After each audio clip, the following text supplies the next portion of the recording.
ज्या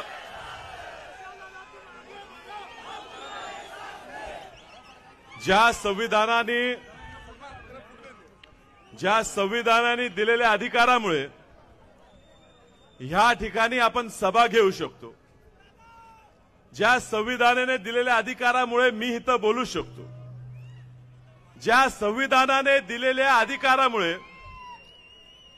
मी जाईल त्या ठिकाणी राहू शकतो, ज्या संविधानाने दिलेल्या अधिकारामुळे माझी इच्छा होईल ते मी खाऊ शकतो, मी बोलू शकतो, मी जगू शकतो, त्या संविधानाचे शिल्पकार डॉक्टर बाबासाहेब आंबेडकर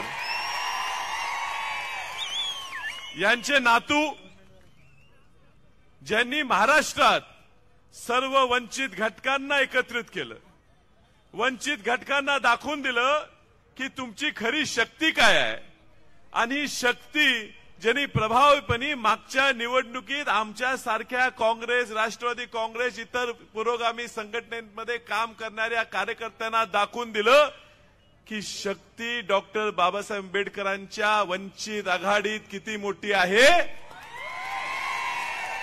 ते आजच्या कार्यक्रमाचे प्रमुख पाहुणे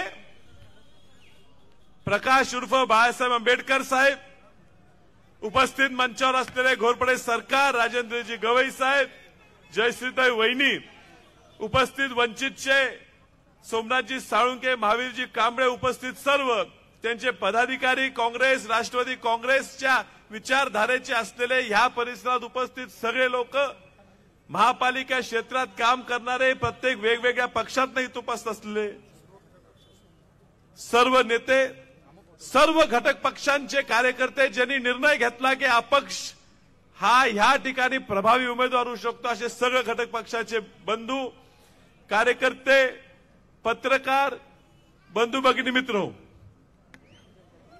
खऱ्या अर्थानं निवडणूक लढताना माझ्याही मनात शंका होती। ही लढाई सत्यासाठी आहे, ही लढाई स्वाभिमानासाठी आहे, ह्याची मला जाणीव होती। मला लढा देत असताना जसं महाभारतात कृष्णाची गरज होती ताकद द्यायला, ऊर्जा द्यायला, त्या पद्धतीने मी ह्या ठिकाणी अर्ज भरायच्या तयारीत होतो। अर्ज भरू का नको भरू ह्या विवंचनेत होतं। डॉक्टर बाबासाहेब आंबेडकरांची जयंती 2 दिवसांनी पुढे होती। त्यावेळेला एका जाहीर कार्यक्रमात बाळासाहेब आंबेडकरांनी वक्तव्य केलं की विशाल पाटील निवडणूक लढवत असतील तर मी त्यांच्या पाठीशी उभं राहीन। कदाचित बाळासाहेबांना त्या वक्तव्याचं महत्त्व न कळलं नसेल, पण साहेब तुम्ही आम्हाला एक ऊर्जा दिली, जसं कृष्णाने कानमंत्र दिला होता, कृष्णाने महाभारतात ताकद दिली होती, त्या पद्धतीची ताकद तुम्ही आम्हाला दिली। दुसऱ्या दिवशी डॉक्टर बाबासाहेब आंबेडकरांच्या प्रत्येक जयंतीच्या कार्यक्रमाला, आंबेडकर जयंतीच्या प्रत्येक कार्यक्रमात जात असताना मोठ्या ताकदीनं मी तर जाईल तिथं एक मोठी संख्या माझ्या घोषणा देत होती, मला खांद्यावर उचलत होती। साहेब आम्ही पण आता कित्येक वर्ष निवडणूक लढवतो, 1999 पासून मी सुद्धा राजकारणात प्रयत्न करत आहे, पण तुमच्या एका वक्तव्यावर एवढ्या सांगली जिल्ह्यात वाऱ्याची लाट तयार होऊ शकते हे मी त्या ठिकाणी बघतो। माझा पराभव 2019 ला झाला, त्यावेळी मी सुद्धा कदाचित तुमच्या शक्तीची, ह्या वंचित आघाडीच्या ताकदीची मला कल्पना नव्हती। प्रांजळपणे स्वीकारलं पाहिजे की 2019चा माझा पराभव हा मी तुमच्याकडे आलो नाही म्हणून झाला, आणि आज वसंतदादा पाटलाच्या नातवासाठी बाबासाहेब आंबेडकरांचे नातू ह्या सांगलीत आलेले आहेत। हा वसंतदादाचा जो विचार आहे, वसंतदादांचं आमचं जे घर आहे, वसंतदादांचे जे अस्तित्व आहे,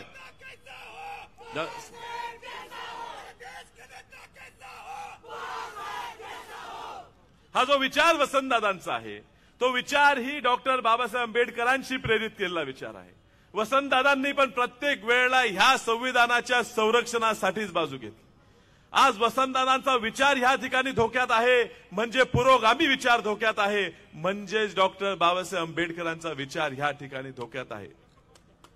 आपल्याला संविधानाचं रक्षण करायचं आहे आणि संविधानाचं रक्षण करण्यासाठी तुम्ही मला पात्र समजला, ह्याबद्दल सगळ्या सांगलीकर जनतेच्या वतीनं मी तुमचे मनापासून आभार मानतो.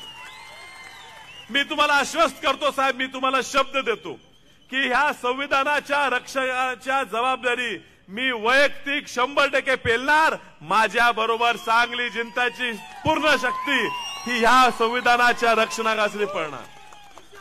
खूप आरोप झाले, खूप लोक काही बी बोलतात. खूप लोक म्हणतात की भाजपसाठी लढतात, वंचित भाजपला मदत करते. जो असे फालतू गोष्टी म्हणतो त्यांनी सांगलीत यावं आणि बघावं. या भाजपला गाडण्यासाठी स्वतःच्या उमेदवार या ठिकाणी न देता एका पोराला अपक्ष म्हणून पाठिंबा देतात. हे प्रकाश उर्फ बाळासाहेब आंबेडकर आहेत.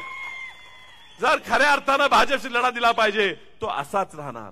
आणि मी या ठिकाणी सांगतो, माझ्या रक्तात काँग्रेस आहे, वस्तुस्थिती आहे. काँग्रेस माझ्या रक्तात न जाऊ शकत नाही. माझ्याकडे काही तुम्ही त्रास दिला तर माझा विचार बदलणार नाही. भाजप ही देशाला संपवणारी शक्ती आहे आणि ती शक्ती संपवण्यासाठी आपण इथं जमलेलो आहे, आम्ही कधीच विसरणार नाही.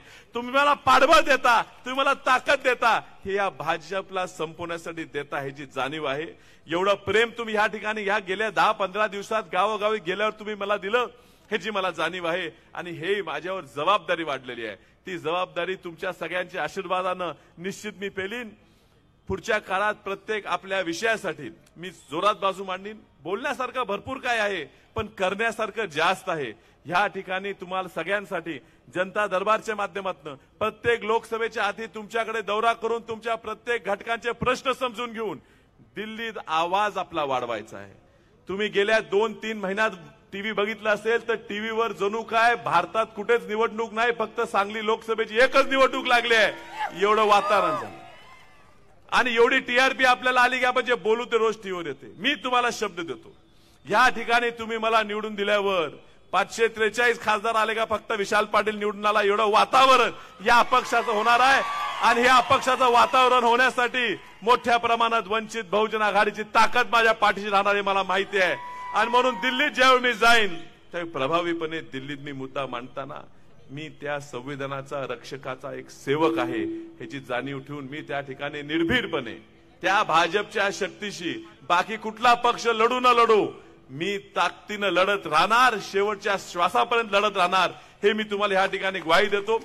खासदाराच्या पायाखालची वाळू ही पूर्णपणे घसरलेली आहे. बेताल वक्तव्य करत सुटलेला आहे, अहंकाराने भरलेला आहे. अहंकारात एवढं बोलले, त्याच्या भावाला पाडलं, त्याला एकदा पाडलं, यावेळी पण त्याला पाडू. आता जनता दाखवेल हे अहंकार कसं जिरवायचं. जिथं रावणाचा अहंकार जळला तिथं हा काका कुठला लागला. ही निवडणूक माझी नाही, ही माझ्या स्वार्थाची नाही. मलाही ऑफर आले, मलाही सांगितलं हे घे ते घे, पण माझ्यासाठी बाळासाहेब आंबेडकर स्वतः म्हटले लढ, घोरपडे सरकार म्हटले लढ, जगताप म्हटले लढ, तुम्ही सगळे सामान्य कार्यकर्ते म्हटला विशाल लढ.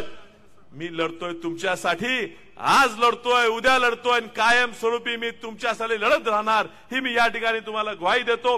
आपण सगळे या ठिकाणी एवढ्या तडपत्या उन्हात सुद्धा एवढ्या संख्येने या ठिकाणी उपस्थित राहिलात, याबद्दल मी तुमचा सगळ्यांचा आभार मानतो आणि आपली रजा घेतो. नमस्कार.